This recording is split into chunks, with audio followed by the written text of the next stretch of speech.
राजस्थान की सीमा से लगे एक छोटे से गांव बड़खेड़ा में एक पुराना तालाब था, लेकिन जैसे ही सूरज डूबता पूरा तालाब वीरान हो जाता।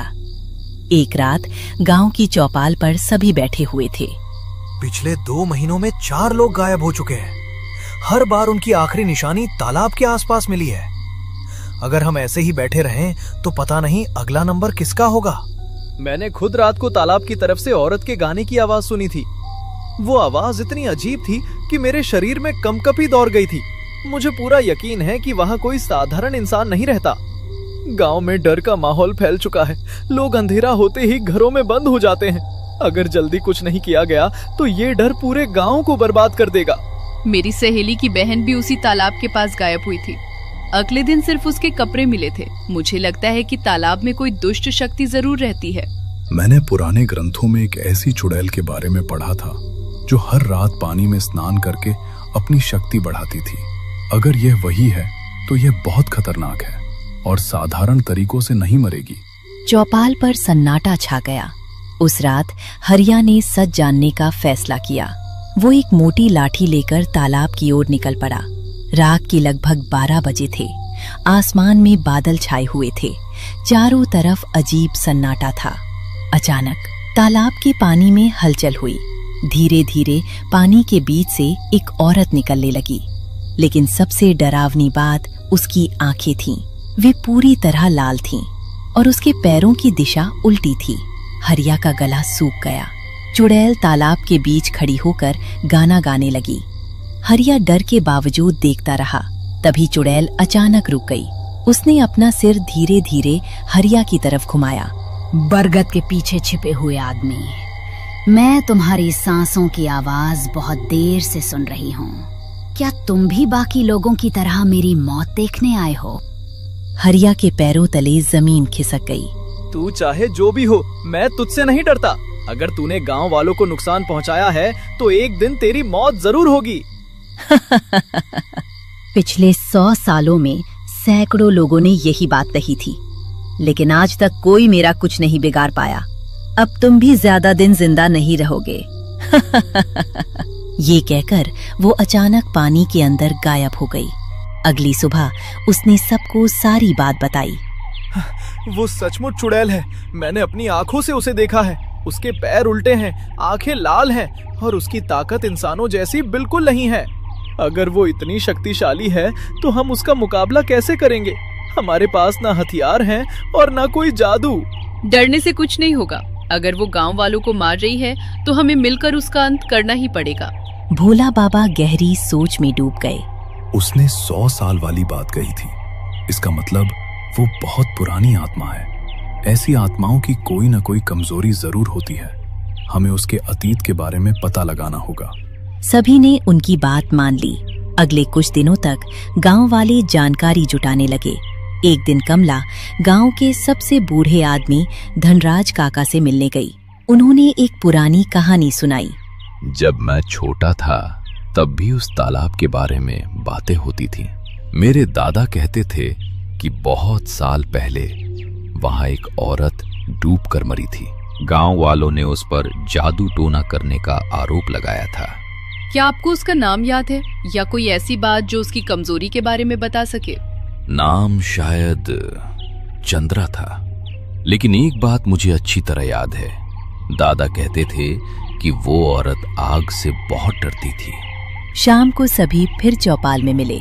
धनराज काका ने बताया कि चुड़ैल पहले चंद्रा नाम की औरत थी और वो आग से बहुत डरती थी। अगर ये सच है तो शायद यही उसकी कमजोरी हो सकती है, लेकिन हमें पूरा यकीन होना चाहिए, वरना किसी की जान जा सकती है। आज रात हम तालाब के पास जाएंगे, दूर से नजर रखेंगे और ये पता लगाने की कोशिश करेंगे कि आग से उसे सचमुच डर लगता है या नहीं। भोला बाबा ने सिर हिलाया। सावधान रहना। अगर वो वास्तव में 100 साल पुरानी चुड़ैल है तो वो हमारी सोच से कहीं ज्यादा चालाक होगी। हो सकता है वो पहले से हमारी हर गतिविधि पर नजर रख रही हो।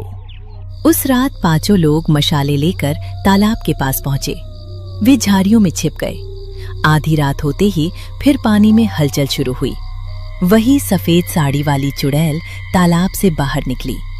अचानक मोहन के हाथ से गलती से एक छोटी मशाल नीचे गिर गई। मशाल की आग चमक उठी और तभी चुड़ैल की आंखों में डर दिखाई दिया। वो कुछ कदम पीछे हट गई। सभी एक दूसरे की तरफ देखने लगे। अब उन्हें यकीन हो चुका था कि आग ही उसकी कमजोरी है। लोगों ने मेरी कमजोरी जान ली है। अब मैं तुम में से किसी को जिंदा नहीं छोड़ूंगी।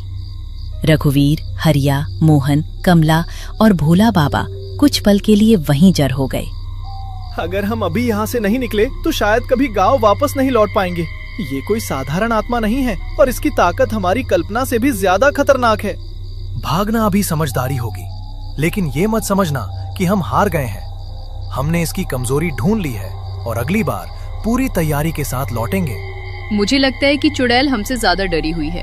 जब उसने आग देखी थी तब उसके चेहरे पर डर साफ दिखाई दे रहा था। यही डर उसकी हार बनेगा। मैं कल सुबह से ही लोहे के बड़े बड़े पिंजरे और मशालों का इंतजाम शुरू कर दूंगा। अगर आग इसकी कमजोरी है तो हम उसी का इस्तेमाल करेंगे। यहाँ रुकना मौत को बुलाने जैसा है। अभी पीछे हटो, असली लड़ाई कल होगी। अगले दिन पूरे गांव में हलचल मच गई।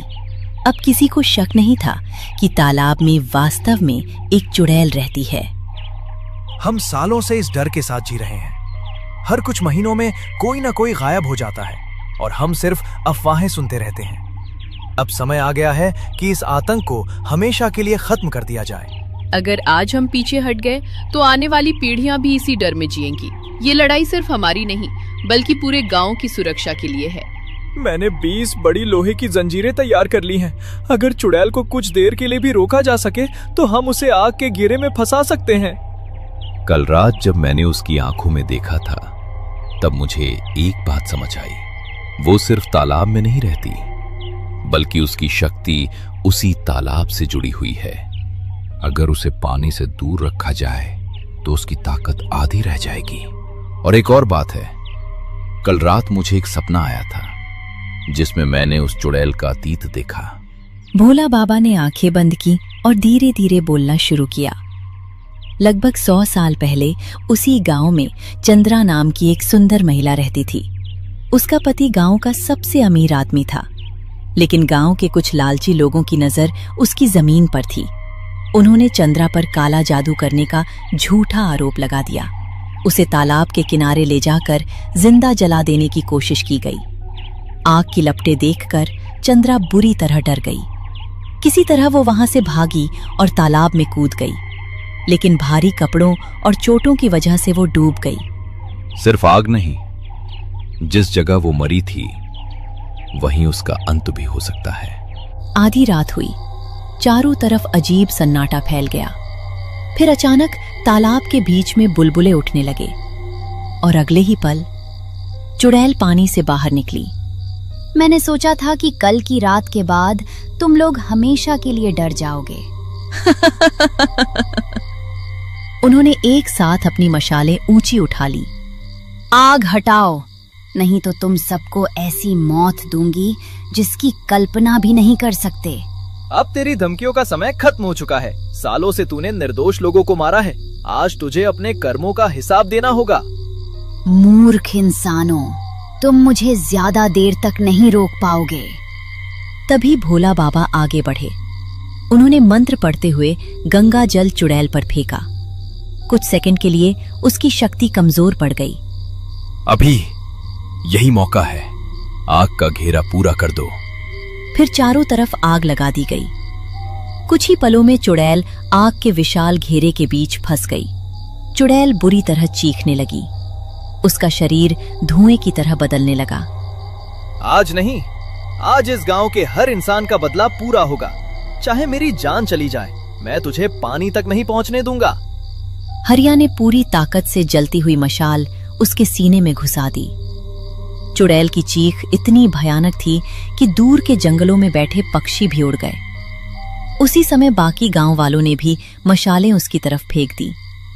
कुछ ही सेकंड में उसका पूरा शरीर आग की लपटों में घिर गया। मैं वापस आऊंगी, तुम सबको छोड़ूंगी नहीं।